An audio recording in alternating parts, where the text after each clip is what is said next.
कोकणातल्या ह्या देवळात गेलात तर तुम्हाला काही आश्चर्यकारक शिल्पकला दिसते।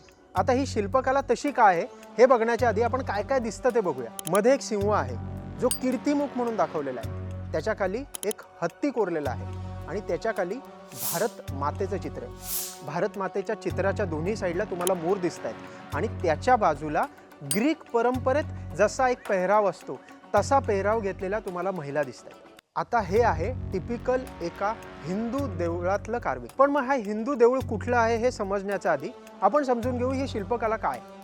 तर मध्ये भारत माता आहे म्हणजे लक्षात येतं की भारत मातेचं प्रतीक आणि भारताला स्वातंत्र्य मिळण्याची खटपट करण्यासाठी भारत मातेचं प्रतीक तिथे दाखवलेलं आहे। त्याच्या बाजूला दोन्ही साईडला जे मोर आहेत ते समृद्धतेचं प्रतीक आहे आणि त्याहीपेक्षा हत्ती हे भारतीय शक्तीचं प्रतीक कायमच असतं। वरती जो सिंह कोरलेला आहे तो कीर्तिमुख म्हणून दाखवलेला आहे, पण टिपिकल ख्रिश्चन परंपरेत आपल्याला असे सिंह कोरलेले दिसतात, ते आपल्याला तिथे कोरलेलं दिसतं आणि त्याच्या दोन्ही बाजूला ज्या महिला आहेत त्या महिला हे म्हणजे टिपिकल ब्रिटिश परंपरेतलं आर्किटेक्चरचं प्रतीक आहे। आता हे दोन्ही इंडियन आणि वेस्टर्न पद्धतीचं कॉम्बिनेशन आपल्याला या देवळात दिसतं आणि त्यावरनं आपल्याला समजतं की हे देऊळ आधुनिक काळात बांधलेलं आहे। हे आहे रत्नागिरीतलं पतितपावन मंदिर।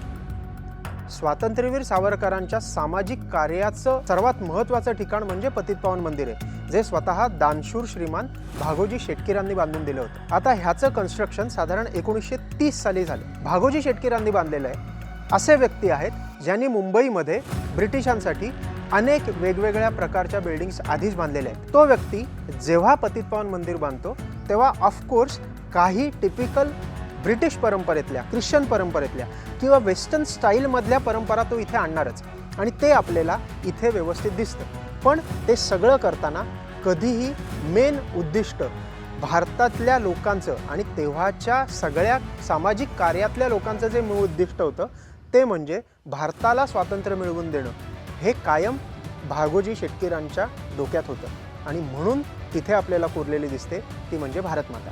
आता तुम्ही खाली विष्णूचं आणि लक्ष्मीचं दर्शन घ्याच, पण त्याबरोबर त्याच्या बरोबर वरती ही सगळी जी शिल्पकला आहे ती आवर्जून बघा।